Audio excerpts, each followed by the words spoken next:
안녕하세요. 미국 주식을 사랑하는 미주달입니다. 제 S&P 500 5분 차트로 보여드리고 있어요. 근데 11시 이후로 급락한 게 보이시죠? 예. 나스닥도 마찬가지예요. 나스닥도 한번 보자면 11시 이후로 급락을 했습니다. 예. 다우존스도 마찬가지겠죠. 그래서 지금 이게 왜 그러냐면 여러분들도 다 아시다시피 제가 기사 내용을 보여드릴게요. 파월의장의 연설이 있었는데 지금 인플레는 일시적이 아니라고 얘기를 해주고 있지만 여기서 더 중요했던 구절은 만약에 물가 상승률이 끊임없이 더 높아질 경우에는 틀림없이 우리의 수단을 활용할 거라고 얘기해주고 있는데 우리의 수단은 바로 금리 인상이죠. 예, 매파적인 발언을 했기 때문에 지금 차트를 통해서 볼게요. 예, 주가는 이렇게 내려갔고 주가가 내려가는 동시에 금리는 튀었겠죠. 2년물은 5분 차트로 보면 이렇게 튈 수밖에 없었죠. 예, 2년물은 제가 다시 한번 설명을 드리지만 일드 커브 컨트롤에서 일드 커브에서 가장 가까운, 그러니까 연준의 의도와 가장 밀접한 금리이기 때문에 여러분들이 참고를 하면 좋다라고 설명을 드렸죠. 예, 그에 반해서 장기 금리는 한번 볼게요. 10년물 같은 경우는 그렇게까지 많이 내려가지 않았지만 어쨌든 내려갔죠. 10년물도. 그리고 20년물은 급격하게 내려갔죠. 이렇게 급격하게 내려간 거는 한번 볼게요. 지금 GDP에서 GDP 나우에서 보시면 예, 그래프 그림이 쭉 내려가고 있죠. 이 말 뜻은 경기의 성장이 둔화되는 거 아닌가. 지금 예상치를 보자면 예상치는 0.5%입니다. 예, 0.5%고요. 28일날 GDP가 발표가 되죠. 이때도 아마도 낮게 나올 거예요. 그러면 여러분들이 잘 확인을 해보면 좋을 것 같고요. 결국에 이런 사이드로 보면 지금 GDP 나우에서도 보면 경기의 성장이 둔화되는 거를 읽을 수 있습니다. 그러면 금리는 어떻게 되냐? 당연히 내려갈 수밖에 없겠죠. 그쵸? 근데 결국에 저는 금리는 다시 올라갈 거라고 생각하고 있는데요. 이걸 1차트로 볼게요.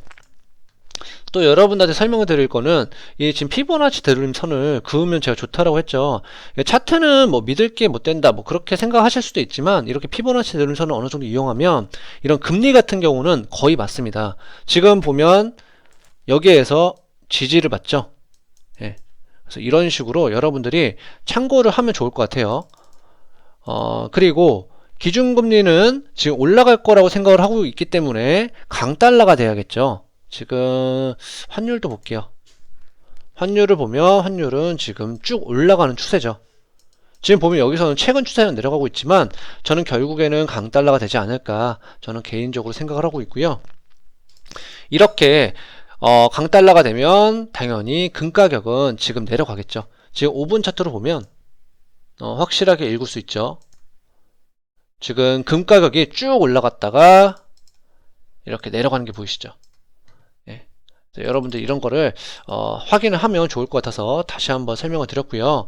예, 그리고 지금 20년물 국채 금리가 내려가고 있죠. 간단하게만 보자면 한 가지 이유가 더 있습니다. 어떤 게 있냐면 기사 내용을 보여드리자면 보통 부양책을 하기 위해서는 그 돈을 마련하기 위해서 두 가지 방법이 있다고 했죠. 첫 번째는 증세고요.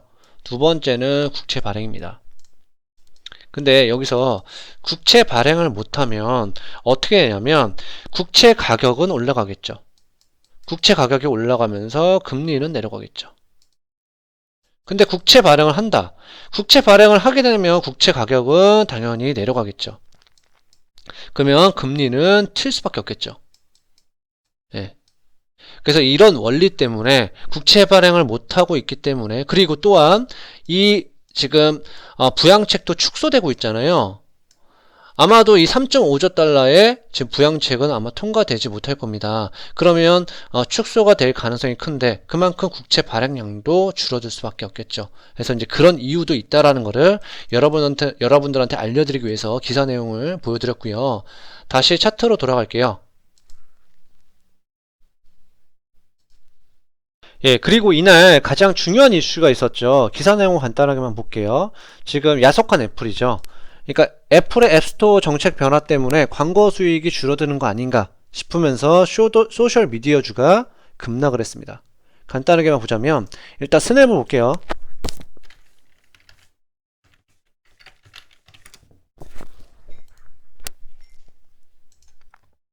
이제 1차트로 보면 쭉 내려갔죠. 예, 스냅은 당연히 영향을 받을 수밖에 없겠죠. 그래서 지금 이 스냅에 한번 제가 그 실적표를 한번 보여드릴게요. 예, 스냅의 실적표를 보자면 지금 여기서 중요했던 건 매출이죠. 매출이 지금 미스가 났습니다. 마이너스 3%. 근데 여기서 더 중요했던 건 가이던스조차도 안 좋았어요. 월가의 예측치보다 낮게 나왔죠. 그러면 주가가 폭락할 수밖에 없겠죠. 뭐 다른 수치들은 잘 나왔습니다. 일단 돈을 잘 벌고 있는 회사이기 때문에 예, 넷인컴도 괜찮았고 그 다음에 주당 순이익도 괜찮게 나왔죠. 주당 순이익도 괜찮게 나왔습니다. 근데 매출이 미스가 나면서 지금 이런 모습을 보여주고 있고요. 일단 스냅 같은 기업은 애플의 정책에 민감할 수밖에 없죠. 그러나 저는 페이스북은 아니라고 생각이 들어요. 페이스북 차트를 보여드릴게요. 예, 지금 페이스북 차트를 보면 매우 괜찮은 구간이라고 생각이 들어서 저 같은 경우는 일부 구입을 했어요. 그래서 여러분들도 참고를 해주시면 좋을 것 같고요. 저는 이날 페이스북이랑 구글을 일부 매매를 했고요. 그래서 지금 스냅이랑 다른 거는 페이스북이 일단 페이스북은 천만 광고주와 사업을 하고 있습니다. 그렇기 때문에 이런 이슈에 그렇게까지 크게 흔들리지 않을 거라고 생각이 들고요. 페이스북 프리캐시 플로우도 보면 매우 괜찮죠. 지금 보자면 프리캐시 플로우는 계속 늘어나고 있죠. 예. 이거 분기로 봐도 현금이 많은 기업이죠.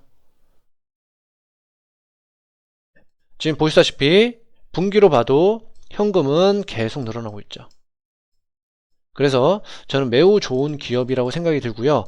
또한 페이스북 그 실적표를 보여드릴게요. 네, 일단 페이스북은 월요일날 실적 발표를 합니다. 그래서 여러분들이 참고를 해주면 좋을 것 같고요. 일단 73명의 애널리스트들이 사라고 얘기를 해주고 있고 목표가는 프라이스 타겟은 지금 417달러고요. 괜찮게 나오고 있고 주당 순이익도 한번 볼게요. 주당 순이익도 보면 계속 우상향하고 있어요. 이런 기업들은 꾸준하게 모아가도 괜찮다라고 생각이 들고요. 지금 보면 주당 순이익은 계속 늘고 있죠. 네, 이런 것만 봐도 저는 괜찮은 기업이라고 생각이 들어서 일부 매매를 했고요. 그래서 여러분들도 참고를 해주시면 좋을 것 같아요. 또 다음으로 넘어갈게요. 예, 또 여러분들한테 보여드릴 자료가 있는데요. 이거 같은 경우는 이제 바이 시그널 아닌가 싶어서 가져온 자료입니다. 이게 뭐냐면 10일 이동 평균선에 있는 주식의 개수가 80% 이상 올라갔다라는 거예요. 9월 20일 이후로 이렇게 올라갔고요. 이럴 때 평균적으로 수익률을 어떻게 가져갔냐면 장기적으로 가져가도 매우 괜찮은 수준을 보여주고 있죠. 예. 그리고 또 다른 지표도 보여드릴게요. 리스크 온 오프 같은 경우는 이제 약세에서 강세로 갈 때 많이 본다라고 했죠. 보통 지금 68.5를 넘으면 어느 정도 바이 시그널이라고 생각을 하는 것 같아요. 이때 바이 시그널일 때는 수익률이 어떻게 가져가냐면 지금 보시다시피 매우 괜찮죠. 그래서 이런 지표를 보여드리고 있는데 그렇지만 또 다른 지표도 보여드릴게요. 뭐 스마트머니, 덤머니도 한번 보여드리겠습니다. 스마트머니는 기관들의 돈이고 덤머니는 개인들의 돈이죠. 그래서 지금 스마트머니는 기관들의 돈인데 중립을 지키고 있고요. 덤머니는 매우 긍정적으로 보고 있어요. 이럴 때는 수익률이 보통 마이너스를 기록을 해요. 그렇기 때문에 지금 시장을 너무 부정적으로 보지도 말고요. 너무 긍정적으로도 안 봤으면 좋을 것 같습니다. 예, 그리고 마지막으로 그 중국 주식에 대해서 한번 얘기하고 끝낼게요. 일단 KWEB 매우 매력적인 ETF죠. 구성 요소를 한번 보자면 일단 텐센트 있죠. 메이턴 있죠. 알리바바 있죠. 진동닷컴, 그 다음 핀도어도, 그 다음에 바이두. 중국의 빅테크 기업들이 많이 포진되어 있죠. 그만큼 매력적인 ETF예요. 그래서 아마 투자를 하고 싶으신 분들이 많을 거예요. 왜냐면 코로나 이전 가격까지 거의 왔기 때문에 저 또한 매우 매력적이라고 생각 들고요. 그리고 포트폴리오 분산 차원에서 괜찮죠. 일단 간단하게만 설명을 드리자면 만약에 미국이 금리를 인상하잖아요. 패드가 금리를 인상하면 어떤 현상이 초래한다고 했죠? 일단 강달러가 되겠죠. 강달러가 되면서 이머징 마켓은 힘들어질 거예요. 그러니까 중국도 힘들어지겠죠. 그러면 어떤 현상이 일어나냐? 미국의 수출이 위축이 됩니다. 그쵸? 예전에 설명드린 적 있어요. 그러면 미국의 성장이 둔화가 되겠죠. 예, 그 다음에 디플레이션이 올 수도 있기 때문에 다시 미국은 금리를 인하하겠죠. 금리를 인하하게 된다면 달러가 약세가 되겠고, 예, 미국의 경기가 회복되겠죠. 근데 이 미국이 경기가 위축될 때 중국인 나라가 치고 올라갈 수도 있겠죠. 그러면 포트폴리오 분산 차원에서 매우 괜찮은 결과를 이끌 수도 있겠죠. 그래서 그런 점을 여러분들한테 다시 한번 설명을 드렸고요. 그래서 KWEB 지금은 왜 아니냐면 일단 헝다가 계속 발목을 잡고 있죠. 지금 헝다가 급한 불은 껐지만 위동성 위기는 지속되고 있고요. 자산 매각이 관건이에요.